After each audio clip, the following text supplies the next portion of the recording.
Welcome to Constitutional Law at Kingsborough Community College. I'm Professor Jason Leggett. I'll be teaching this class online asynchronous, which means there are no weekly meetings. You do the coursework each week online, and so let me show you just kind of a brief introduction to the course, but then also get into some of the things you're going to do and help you understand how it all connects. So if you're new to Kingsborough or you haven't used Blackboard before, you go to cuny.edu and you click on the Blackboard button up here on the upper right, and then you log in with your credentials. If you're having any trouble with that, you need to see the help desk at Kingsborough, or if you need that information, you can email me at jason.leggett@kbcc.cuny.edu. and I will help you try to get that started, although most people by now are pretty used to using Blackboard. The very first thing you'll see in Blackboard when you go into the content is that you need to get the required textbook. After that, you're going to see a folder that says Student Resources. I'll talk about that a little bit later. And then you'll see each folder after that is the work you need to do for that week. And then I give you the do this work by or else, right, deadline. But it's best if you can try to get the work done earlier in the week. I know that sounds maybe a little bit strange, but as you get towards the end of the semester, right, if you're doing everything on the last day of the week, you're going to be getting behind, and it's going to be very difficult to study for your final exam. So the earlier you can start getting the work done in the week, the more prepared you'll be at the end of the semester. So even if you start off a little bit behind, it's okay, but just try to slowly start getting the work done any day besides the last day of the week. It also helps me give you feedback, right? If everybody's doing the work on the last day, then I can't give you as much feedback because we'll have to be moving on to the next week. So just something to think about. I give you a preview here of week 1 work. So you have this video that you're going to watch, then you're going to look at the syllabus, and then you're going to do a syllabus assignment, which really draws upon both the syllabus itself and also this video. So that's why you have to look at those two things first to complete the assignment. Then there'll be a survey. You're going to be helping myself and another professor think about how best to teach civic engagement, which is a requirement in this class and a graduation requirement for the college. And then you're going to have a discussion board where you're going to talk about yourself and what you're hoping to get out of this class, and really specifically maybe an issue or a topic that you'd really like to address, and something you want to kind of keep track of as you're going through this coursework. And then there's some learning outcomes that might be new to you. So at the end of this video, I'm going to go a little bit more into how learning outcomes and rubrics are helpful for you and how you can use them. So like I said, we're looking at each week in the Blackboard shell, and you can look in the syllabus as well to get a good idea. But I wanted to kind of give you today in this video a bit of a roadmap, so you can kind of see checkpoints and things that you're going to explore along the way. And really, at the end of this presentation, I'm hoping you can explain 2 things to me, assuming that you also are reading the syllabus, that how everything in this class connects, so that I've designed it so that you're kind of learning things in a sequence, and then 2, how do you plan to keep organized? Let me know how you're going to keep track of all this stuff and what I can do to kind of help you as you try to focus on your career goals, your academic goals, whether that's transfer or graduating from Kingsborough, or maybe you're just taking this class for fun, and then any personal goals you have when it comes to rights, to learning more about the Constitution, or applying these principles in your community or in your own life. Another thing to think about again is that this is a civic engagement course, required course, and so at the end on the final exam, you're going to be asked to kind of reflect on what you've learned and then apply that to how you might use that in your life for civic action. And so there's these kind of series of questions that are going to be on the exam. They're going to ask you to think about this thing called standpoint theory, which is one of the things that's going to be covered in Unit 1, and then you can also look at the definitions in the textbook. But standpoint theory really comes from a scholar named Dorothy Smith, if you wanted to do some extra research on that. And you might look at her, one book she has is called Writing the Social, another is something called Institutional Ethnography, but she's really thinking about sociology as it applies to everyday people. And so we want to use that principle to think about constitutional law as it applies to everyday people, right? We want to see how does this really work in real life. But then you're going to be asked, very concretely to apply that to civic engagement and criminal justice, to bring those two things together and explain how that might work in your own pursuit, right, of your career. The other thing to think about is race, ethnicity, class, gender, language, sexual orientation, what we call intersectionality. If you want to look that up, that's Kimberly Crenshaw. But now, these things aren't isolated, right? So people are treated differently based on all of these things, and usually at the same time. And how this kind of works in society is in the first reading in our textbook. You can kind of see how this works as it applies to the criminal justice field in particular. Then you're really going to want to be thinking not just those kind of how to answer those questions like from your own opinion, which is important, but then you also want to see how did your opinion change or alter or deepen, right? How did the readings and the activities have an influence over this idea of thinking about discrimination, rights, justice, all these kind of big topics in your own life, and how did that really inform what you were learning this whole semester? And then you're going to be asked to provide an actual experience or activity or discussion post, right? Anything that really shows that you were able to apply this information. And then you're going to actually want to think about it in the practical sense. So what would you need to do to be able to use this information to address a community problem? So that gives you kind of a huge big picture of where we're trying to go. And so now I'm going to tell you a little bit about me, and you can kind of think about it as something I'm trying to do with you, right? So I'm not necessarily, I'm giving you some knowledge, right? There is information that I know, and I've made that into the textbook, and then some of the videos and some of the other opportunities I'll give you, especially when it comes to extra credit. But we're also learning about this together, right? There's no one true answer when it comes to a topic like constitutional law. There's a way of thinking about it that you need to learn, but there's going to be a lot of different perspectives and opinions, and a lot of different ways of analyzing the social facts. So what I've been doing really for the last 20 plus years is looking into this gap between what we'd like the law to be and then what it really turns out to be as we apply it as human beings, right, in our social relations. And so, this is something that can apply in a lot of different scenarios. This semester, I'm looking at something, sometimes people call it reproductive rights, other times they call it reproductive justice, depending on which issues you're looking at. But I'm looking at that topic with a socially engaged artist and really thinking about how art might be one way to help people understand constitutional law in an everyday setting, right? So if they're not taking this course, how might they understand the issues, and especially the Supreme Court cases, which are often pretty hard to understand as you're going to read some of them, but very different when you read them yourself versus what the news media or social media says about those cases. They are never the same thing. And so you really do want to start reading cases for yourself because, whether you think those two sources of social media and media are lying to you, that could be true. I don't really know, right? But they don't have any incentive to teach you, right? They're not teachers. They're there to sell products, and so they're trying to make it as confrontational and divisive as possible to get as many clicks as they can. And so that's not the way the courts are writing their opinions, right? They're writing their opinions very differently. So we want to try to think about how this works.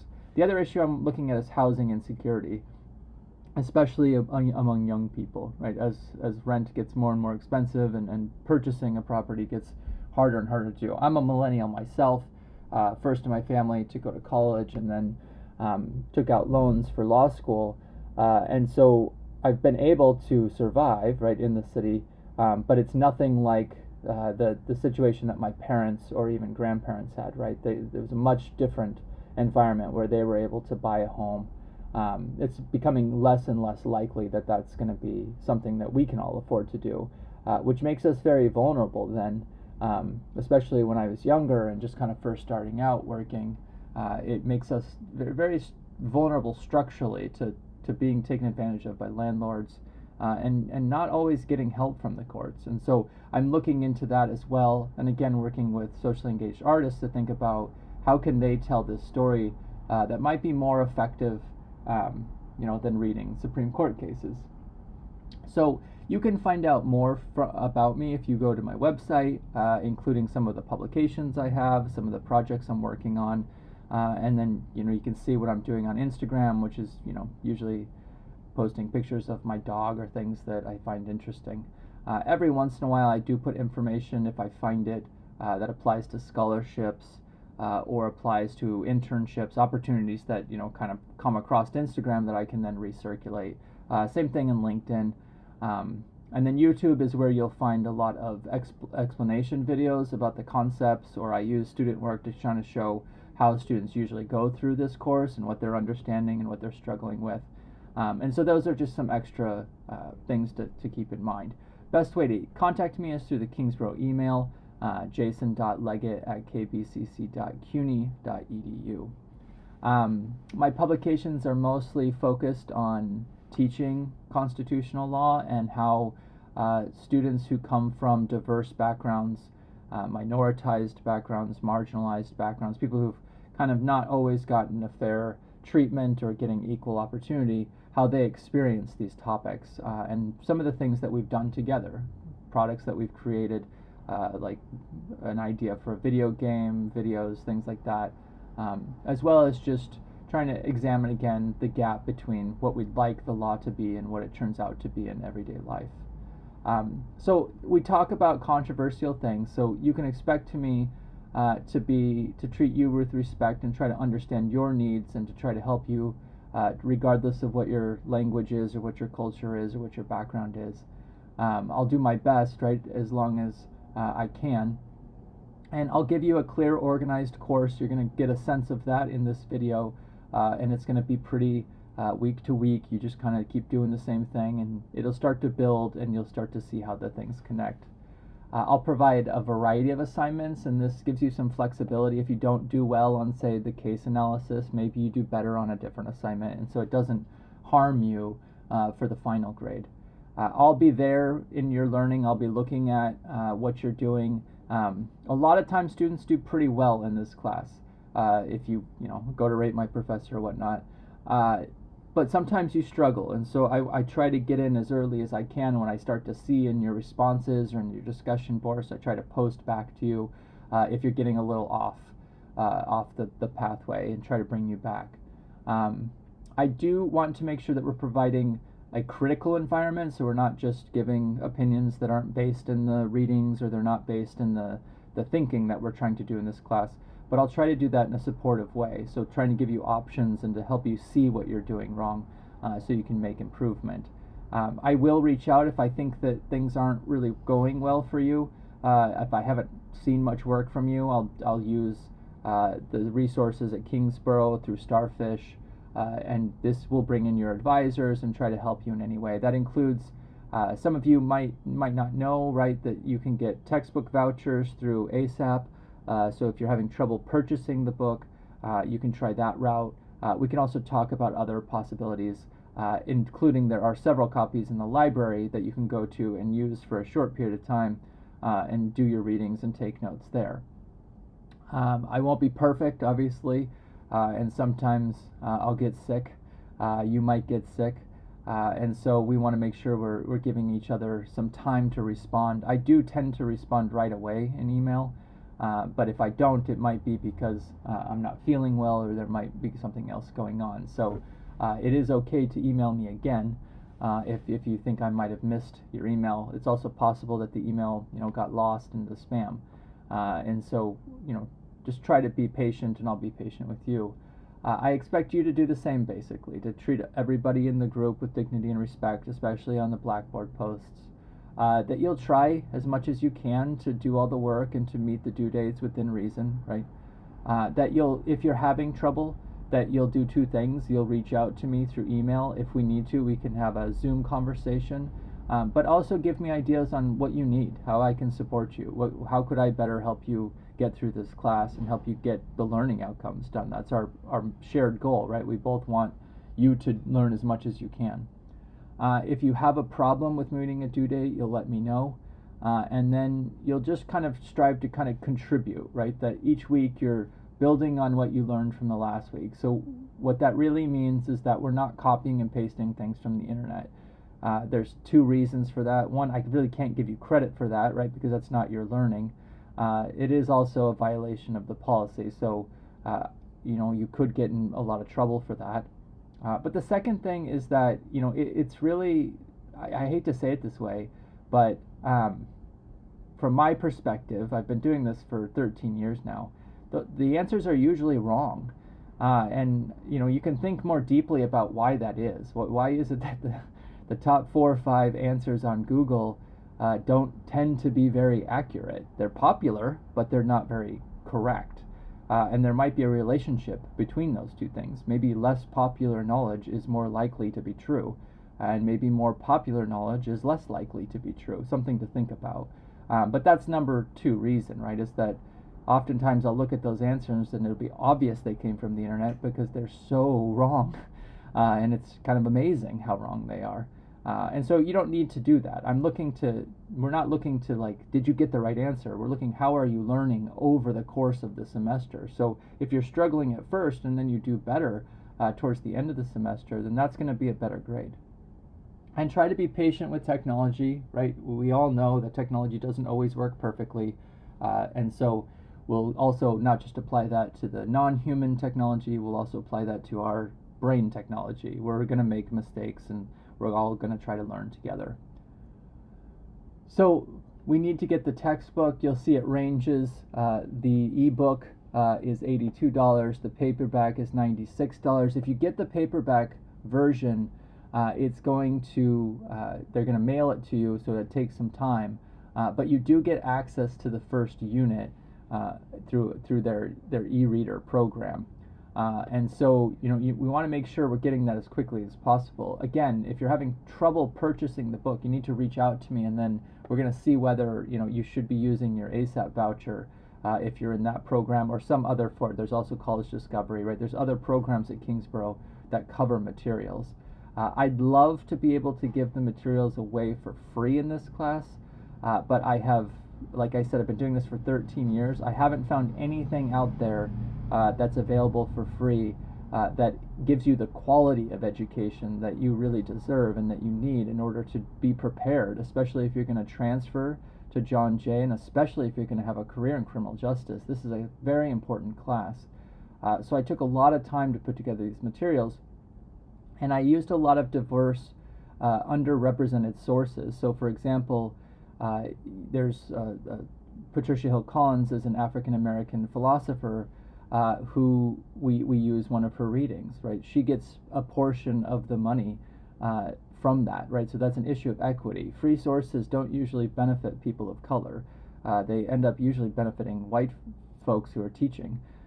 So something to think about, right, is that a lot of these sources here that we use cost money. And then I also had to go through the cases and pull out just the parts that are relevant to what you need as criminal justice majors. And so there's a lot of heavy editing, and we've had to pay for copy editing and formatting and publishing. And so this is why books cost what they cost, right? And I've done as much as I can to try to get those costs down.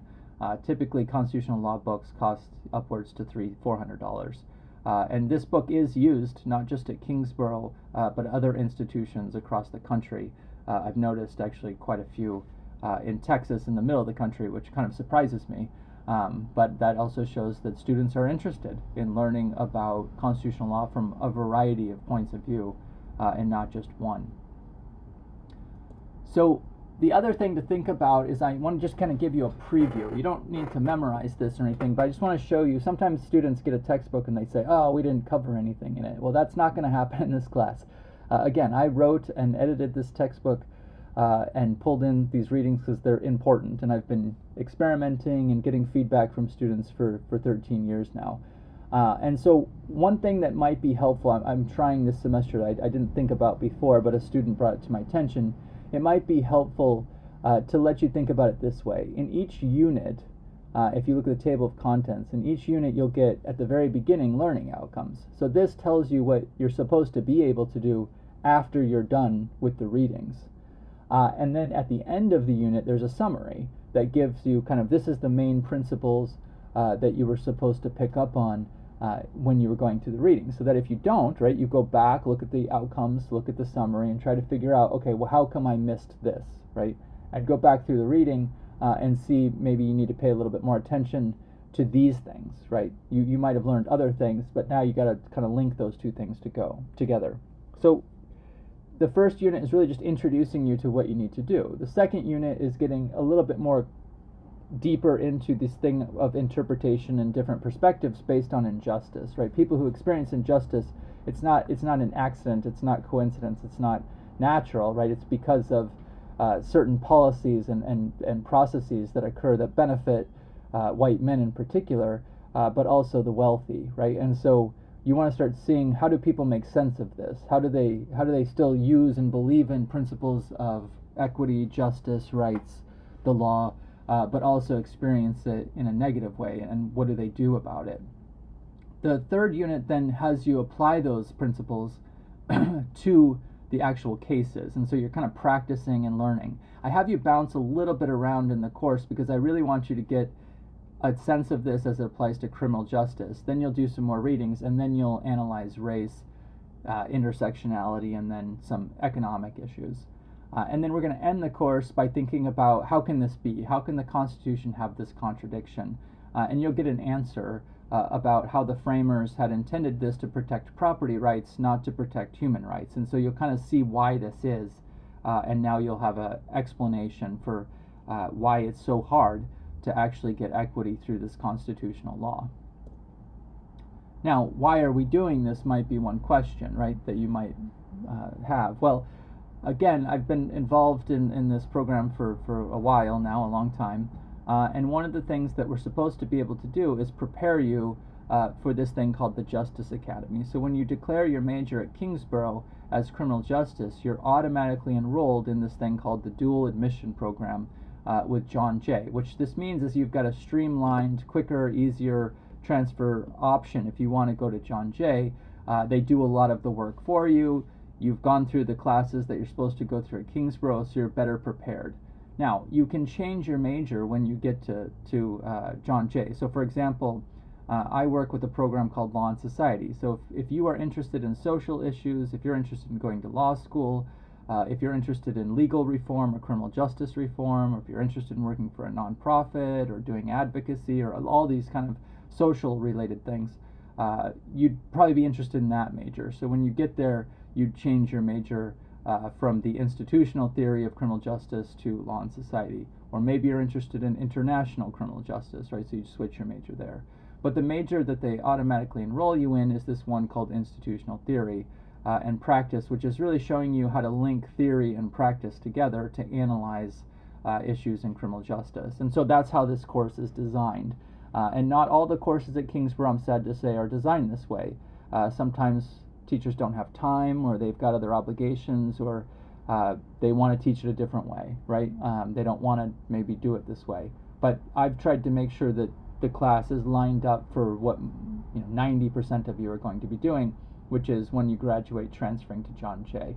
It's still useful for if you wanted to go to the police academy, for example, but it's most useful for people who are planning on getting a degree in criminal justice or in law and society or a related field. You'll see the learning outcomes are found, like I said, at the beginning of each of the units, and then these are linked to a rubric which tells you how you meet the learning outcomes, right? So learning outcomes are like the goals, this is what we'd want you to be able to do, and then the rubrics are a way of saying, did you get there, right? And so that's how your grade would be determined. You were able to explain how variations in constitutional interpretations result in different systemic outcomes, not just different outcomes for individuals, but for all of society, right? And you'd get that hopefully by Unit 3, right? Because you'd have read and you'd understand how to do this reading. All right, 2 deep breaths, right? We're going to move on. We're going to think about now grading, right? So grading has 2 components. One is the more traditional approach. Students have asked for this, and so I try to provide it for them. This helps you, I think, what I get from students is it helps you keep track of how you're doing. And so you've got these different assignments, and then they've got points afforded to them, right? And so as you're going on, the goal is you want to get above 150 to get an A. If you get between 125 to 149, you get somewhere between a B and an A minus, depending on, are you at 125 or are you at 149? If you want to just pass the class, remember you need a C and able to transfer this class, you need 100 points. And then below that, you've got these other options. And again, you also have this opportunity to do extra credit up to 50 points, and that's based on the quality of the work and whether if you followed the directions. Sometimes students hurry through it, and I have to send it back and say, you didn't read the directions, and this isn't really what we're looking for, so try it again. So do take your time if you're going to do extra credit, especially when you see them offered in the course, or if you have an idea that you'd like to do, please let me know, and we'll work it out.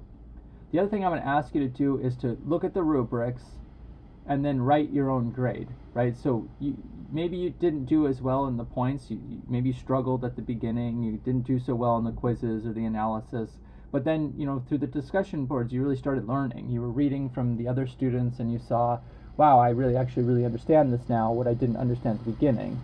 And so in that case, let's use the rubrics for that.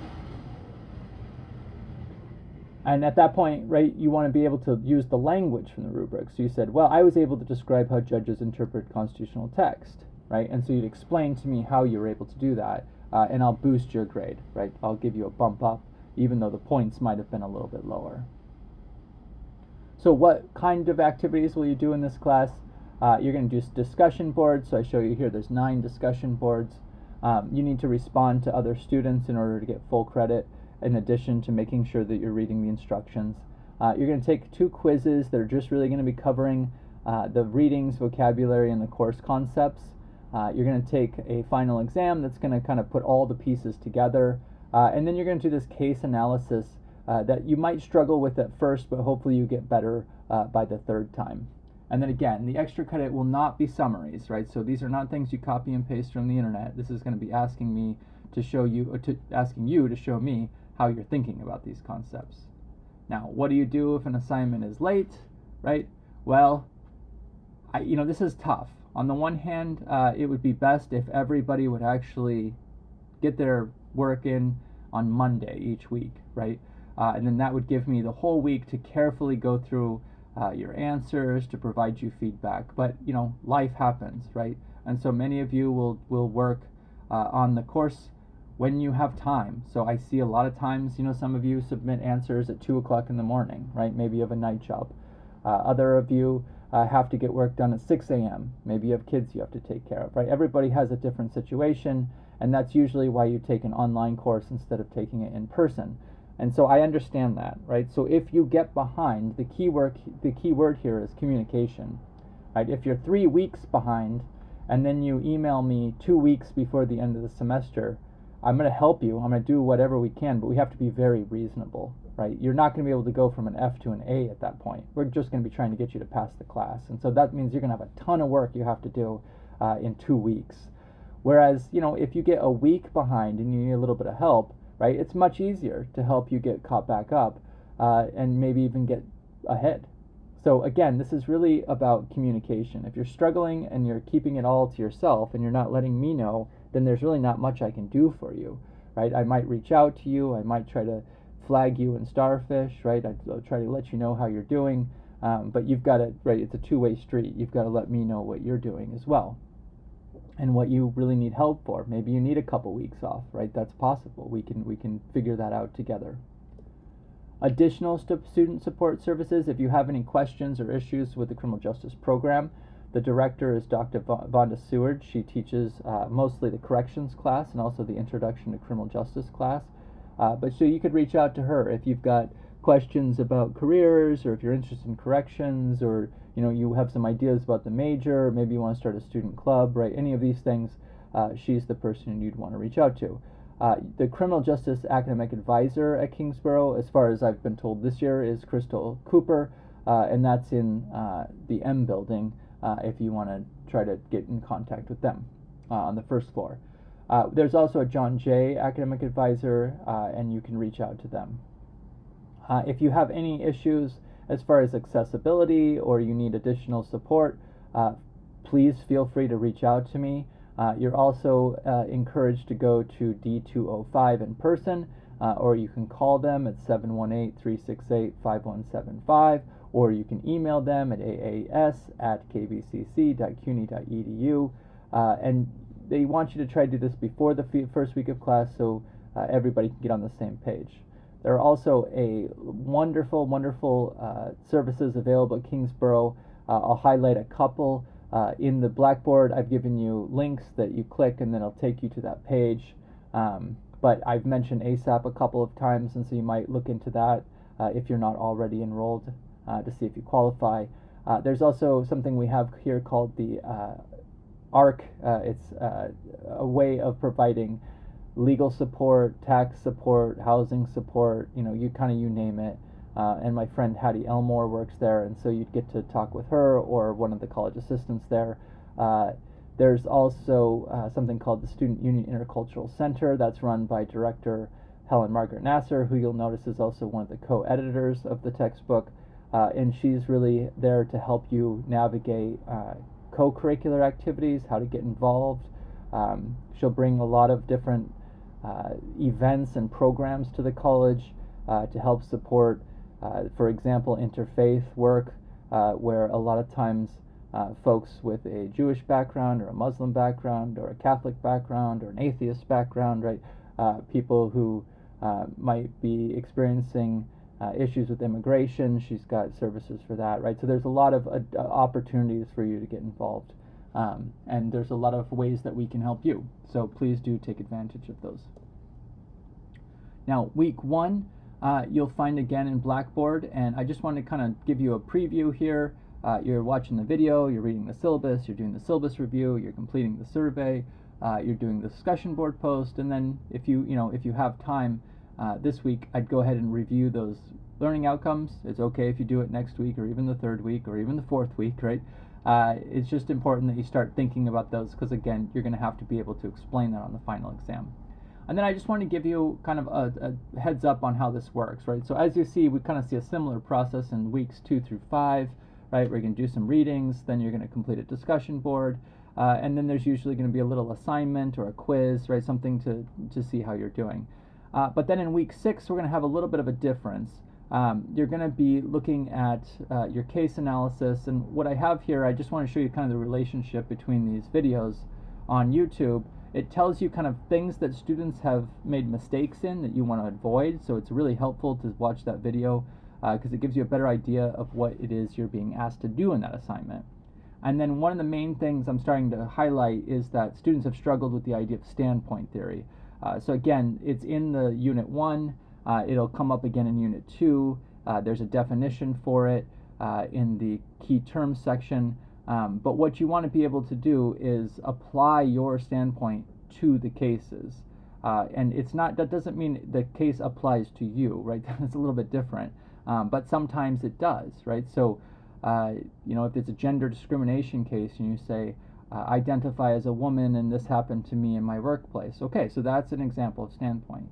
But it also kind of requires you to think about what it would be like to be somebody who has been, let's say, discriminated against because of race, right? You might say, well, as a white man who immigrated from such and such place, I've never had skin color discrimination, but I've had language discrimination, right? And so you make that connection to see that it's not accidental, right? That there's a system that's producing injustice, not individual people. So I think, what I've done then now is kind of tried to bring this all together so that you can see how these things connect, right? So one student was able to kind of do this, and then we want to be able to start adding discussion board posts, readings, and the key terms all into one process, right? And so I've kind of just thrown all those things on the screen so you can kind of see they all interact, right? So as you're going through the discussion board posts, I'm asking you to develop this theory over time. And so you're applying the learnings to your standpoint and to your understanding of the gap between what tends to happen in courts and what lawyers and judges know and what everyday people know. And so I'm showing you how the key terms, the readings, the discussion boards, and essentially, right, the analysis comes together so that you're able to keep practicing this all the way up to the final exam. And then I've done the same thing here by just taking kind of the greatest hits on that one topic of standpoint and applying it to the cases as it applies to the rubrics, right? So you might start out arguing, well, formal rules will automatically produce social change. That's how a lot of people talk, right? They make it sound like all I have to do is pass a rule and then everything will be great. Or they'll say, well, judges should be neutral and all you have to do is apply this automatic law and society will no longer be chaotic, it'll be perfect. Well, that's ridiculous, right? It's a nice dream, it's a nice fairy tale, but that's not in any way how things work in real life. And so we need to start to at least recognize that the formal rules, right, are based on bias, right? You'll see that in the first unit in the first reading. And you'll see that judges are connected to those biased social groups. And so you're not always going to get justice because of the systemic bias. Now, it's not just bias, though, right? People are resisting and they're pushing for social change. And so then you'll start to see that although the legal rules were designed and maintained by dominant actors, right? People are trying to maintain their power. There's also groups that are resisting those, and so that's creating this tension between the two. And so this also informs how we talk about these issues. And so you'll see how the formal legal rules tend to work against social change, and you'll see how judges are affecting that legal change, usually against social change. But then you'll also start to see how rights use this to start to mobilize against injustice, and how they start to argue that the law should be a tool for social change. Then you'll see how you can identify and examine these issues and then be able to evaluate why and how historical injustices persist through this system that tends to rule in favor of property instead of human rights. And you'll see this as the thing that causes the tension between law as social control and law as rights. Now again, this is something you're going to do at the end of the course, but I wanted to give you a snapshot, right? This is how you'd be thinking about the rubrics and how it applied to your learning. So finally, again, I just want to remind you that this is not something you do after 1 week, right? I've given you kind of a broad overview of the course, and you're going to be working on this each unit, right? And each week is broken down to work on parts of it. And so one useful thing might be to look at the learning outcomes, to look at the summaries, and then to look at the green column in the rubrics to try to line everything up and make sure that you're on this roadmap to where you'd like to get to and to be able to explain the concepts.